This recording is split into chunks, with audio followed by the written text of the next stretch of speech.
Hi, I'm Ellie from Canada. Me and my sister, Mona, were raised by my dad when we were young. He was a famous racer. A year after giving birth to us, my mother betrayed him and left with her lover, her dear personal trainer. My dad was so upset that he threw himself into work and parties. So most of the time we were taken care of by the nanny. Although he didn't spend much time with us, he spoiled us to the best of his ability. Mona and I have been wearing expensive custom outfits since we were kids, and our playroom is as big as a toy store. One day, I told my father that my friend had bought a doll from Japan. He then booked a direct flight to Japan and bought me a collection of 365 dolls, one for each day of the year.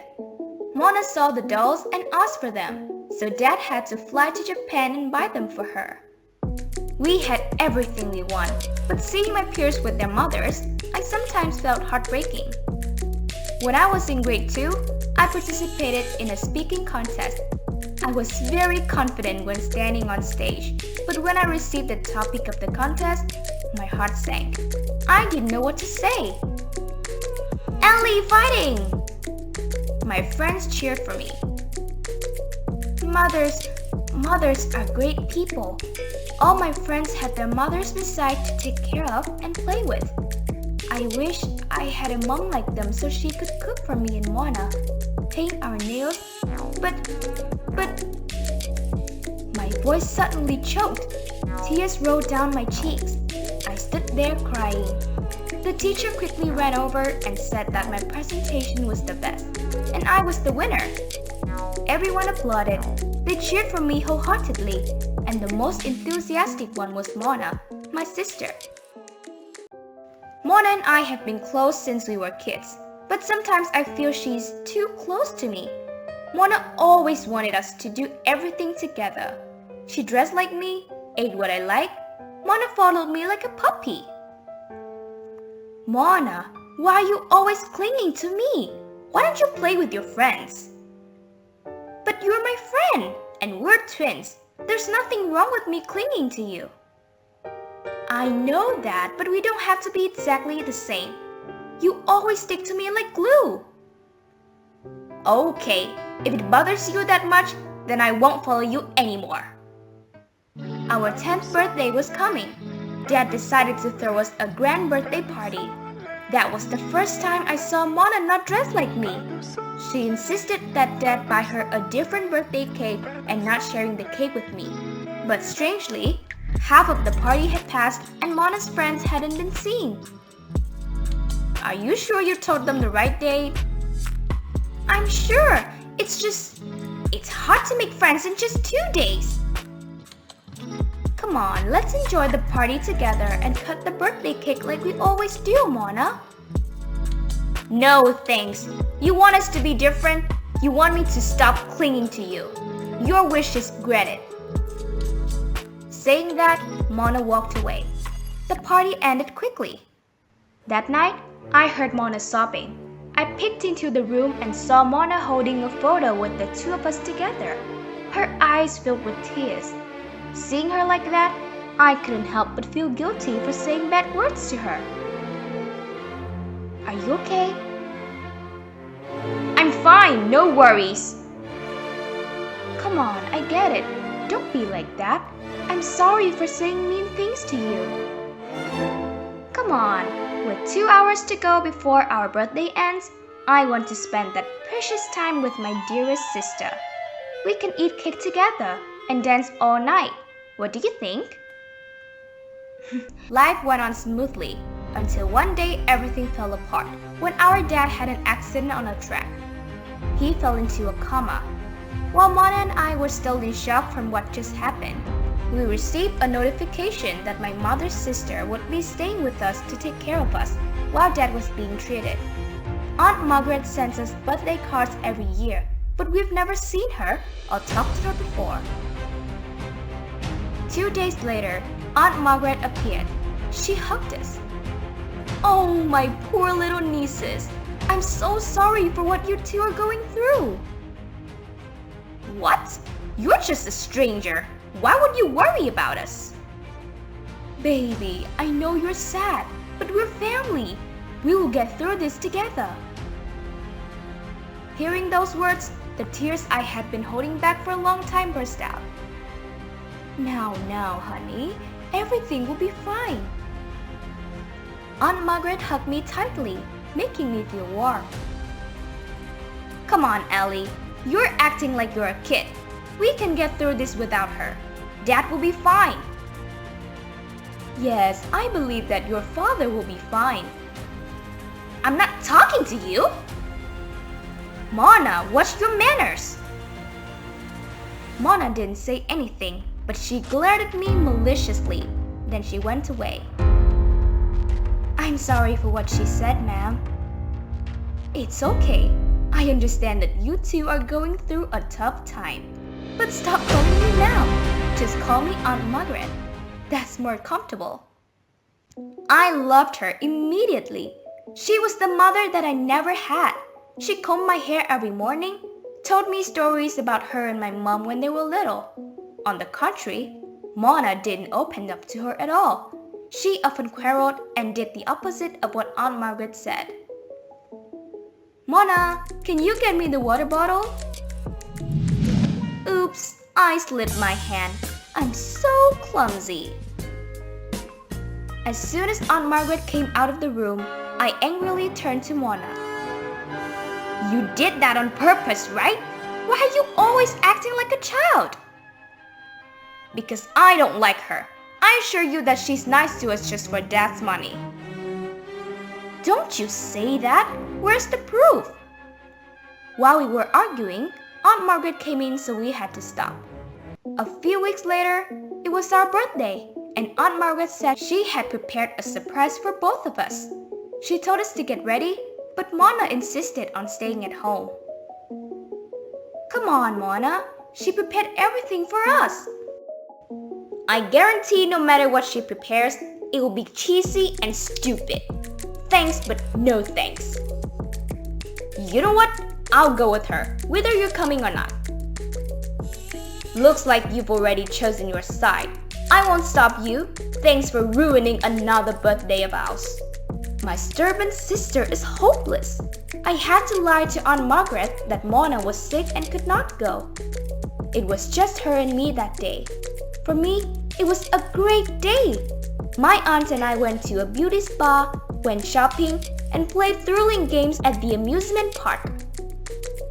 We had a day full of joy together, and I also didn't forget to take a picture to send to Mona so she knows what she missed. Did you have fun today? It's wonderful, Auntie. Thank you very much. I haven't been in a good mood since my dad's accident, but you gave me a great day. I hugged her tightly. Suddenly, Mona's voice spoke. Don't be happy, Ellie. All the money she used to take you out today is all Dad's money. She just had to book expensive services to please you. Very smart, old lady. Hearing that, Aunt Margaret was very shocked. She didn't even eat with us. I went to her room and saw her crying. I know you won't believe me when I say it, but today's money is all my money, and I never intended to look at your dad's money. I just don't understand why Mona hates me so much, and I didn't even know how to deal with her. She's so mean and childish. Don't overthink it, Auntie. She just needs time to get used to everything. After all, what happened recently have affected her a lot. After talking to my aunt, I went to Mona's room to clear things up. Mona, we need to talk. I have nothing to say to you. She calls me childish and mean, but you just leave it alone? That's right, I heard it all. Did she say it wrong? What's your attitude? Ah, so you chose to side with her. What a pity. I bought a cake to eat with you. Well then, I'll cut it by myself. Since then, Mona and I became distant, which bothers me very much, but I can't let her continue to bully Aunt Margaret. The next day, I heard my aunts and Mona arguing.